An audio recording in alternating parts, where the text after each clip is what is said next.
Hey, listeners, my name is Elisha, the founder of the Witnesses podcast. It's so beautiful to have you listening to our podcast, and I want you to know something that means a whole lot to me. Thank you for tuning in. And one thing I love to tell all of our listeners is it's not just about you listening, but listening to understand. Understanding is the most important thing, so important. So, you have to listen, learn, and practice.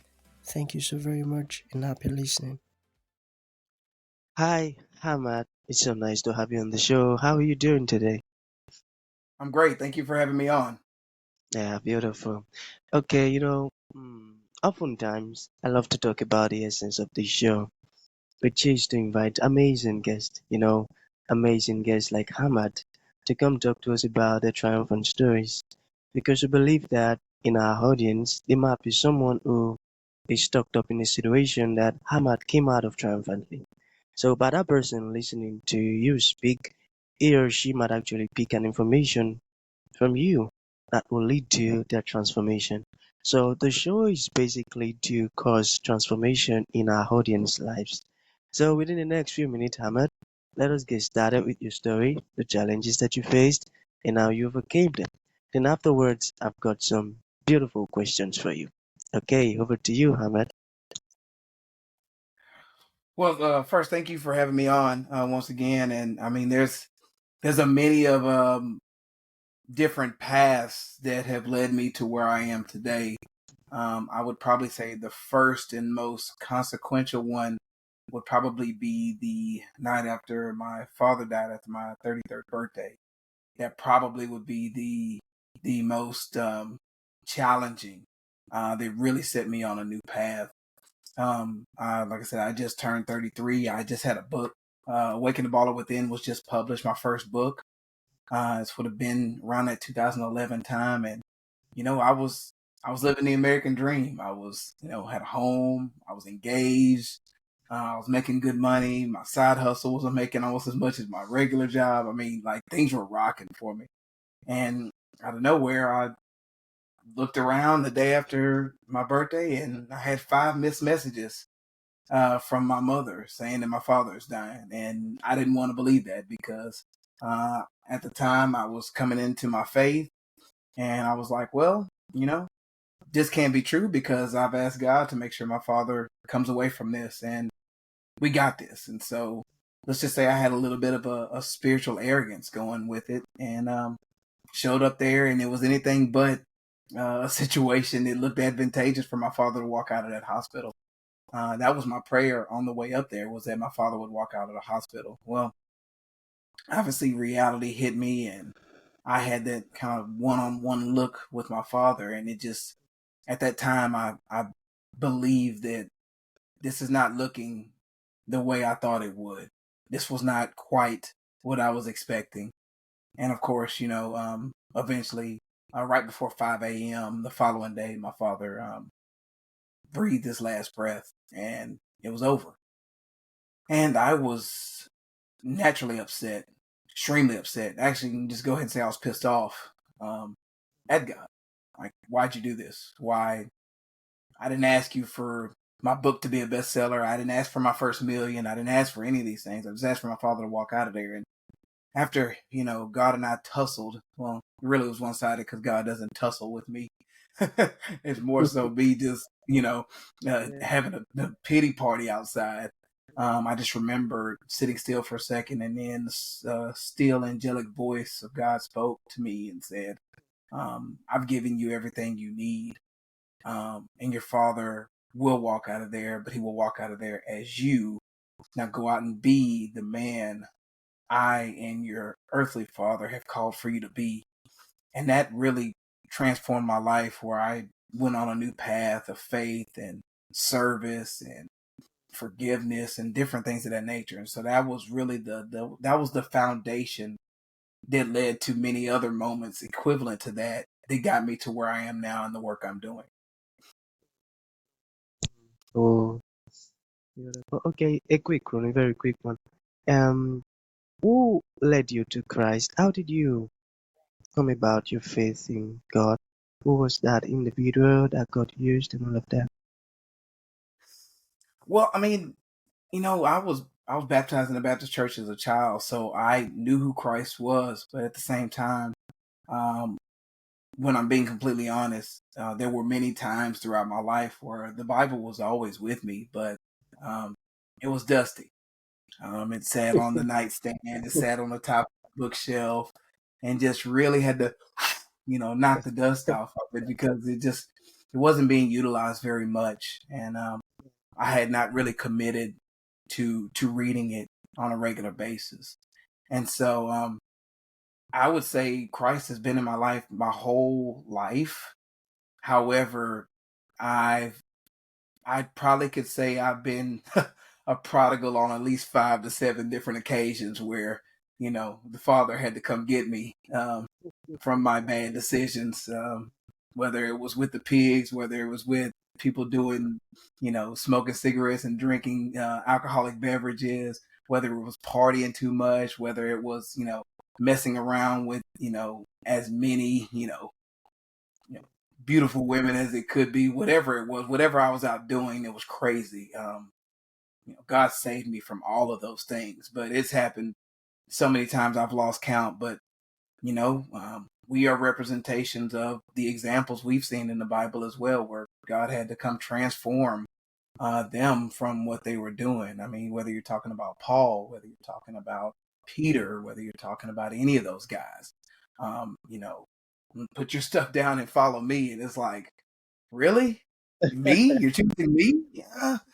I'm pretty sure there's better options out there, um, but the examples have been set, and I'm glad that I was able to bring things full circle, and God's still working in me right now, but I'm in a much better place than I was 10 years ago. I can say that for sure.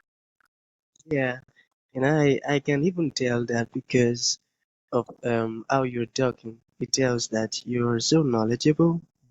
I love that.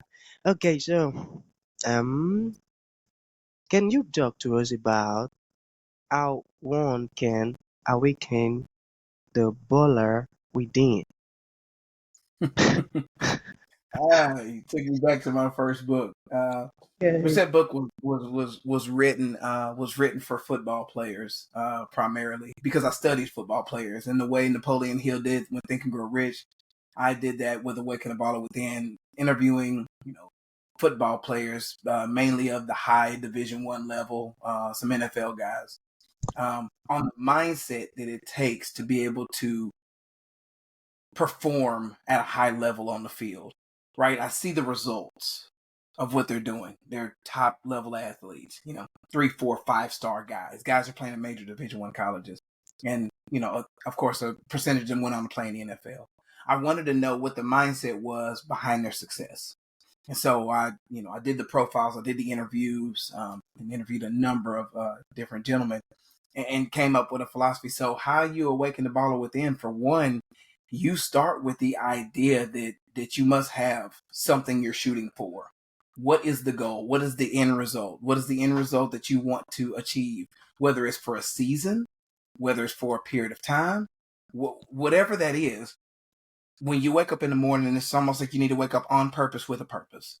Like, what do I want to accomplish? Even if it's just for the day, you just need a target, right? And it's not like a to-do list. Like, it's like, what do I want to accomplish today, and for what reason? And so my guys were really, really big. One of the first principles, they were big on goal setting.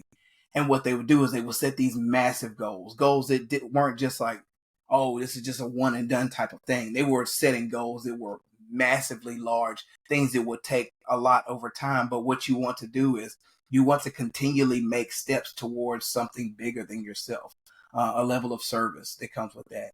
And they had dreams. They had dreams. Like they had, like, let's just say someone out there is 21 years old. They were looking at something that might take them till they're 30 to accomplish. But they would do, obviously, working in reverse was like, every day can I work towards getting to that goal that I want to achieve at, whatever the end target is, but a long-term goal and short-term goals at the same time. So I would say that would be the way you awaken the baller within from the start, is to have short and long-term goals, right? And then have the work in reverse, to where it's like, even if it's just, reading an extra article, reading a couple of pages in a book, meeting with an advisor or someone who can assist you. Every day you work towards that in some kind of measurable way. And what I mean by measurable, meaning at the end of the day, you can say, today I had a 5-minute conversation with this person, which led to this.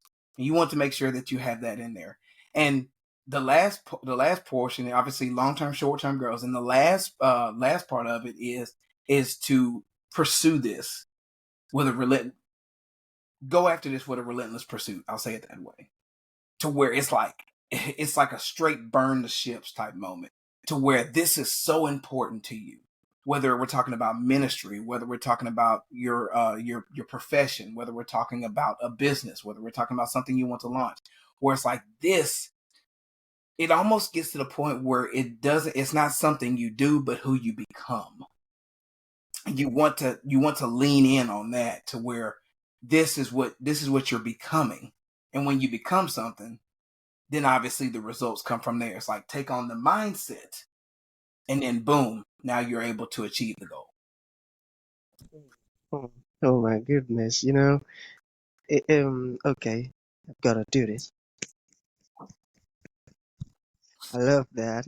I love how you explain that. That's so good. Okay, let us proceed. So, how has your faith fueled the work you currently do? How can you repeat that? How's my faith? What? Um, how has your faith fueled the work you currently do? How's my faith kind of Yeah, worked? fueled, Fueled. Got you. How's my faith fueled? It is the fuel. It is the fuel. As a follower of Christ, I live, move, and have my being by having a waking up with faithful expectations, by giving my life and giving all that I am to Him. My mind, my heart, my hands, my walk, all of those things. Now, yes, I have had means to be able to, you know,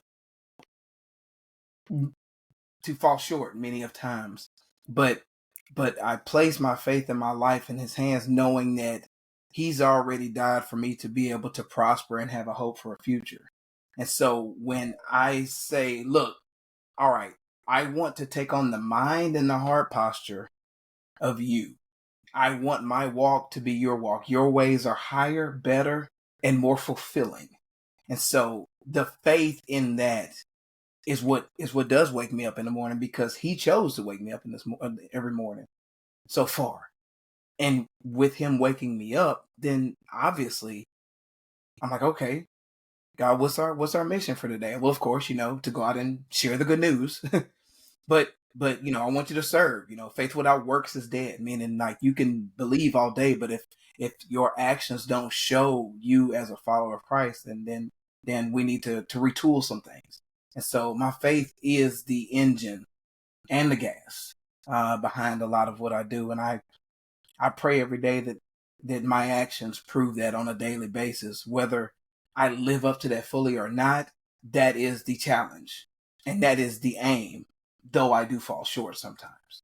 But the faith is the fuel that pushes me forward to be able to do all the work I do in all of my different professions, and even in my leisure as well. As I want my faith to shine and radiate amongst others, so that they can see how good my Father has been to me.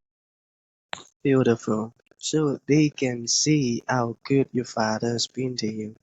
That's a very great statement. You know, the Bible says that we are the light of the world, and we've got to let our light shine, that men might see the good works and glorify our Father. Beautiful. I love that. Okay, so the second to the last question, Ahmad. Okay, he says, how and did your service become a ministry working with teens? How did your service become a ministry working with teens? Teens. You got that? How did I begin working with teens in the ministry? Yeah. Well, it's It's multi-layered. Me being a sports writer, I've been a sports writer pretty much since I was 14 years old. So I've always worked with young people in every area of my life. And so at every stage, mainly from a journalistic standpoint, I've been writing for newspapers as long as my early teen years, and I continued that on. I majored in journalism in college, started a photography company, and then of course, got out to the real world, went back into journalism, worked for the largest community newspaper chain in the country, and after a while, I realized that everything I was doing, I was always doing something with the youth, that teenage through young adult demographic.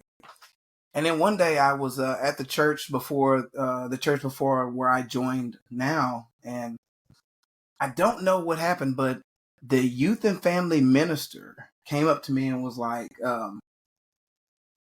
I think you'd be a good person to speak on a Wednesday night.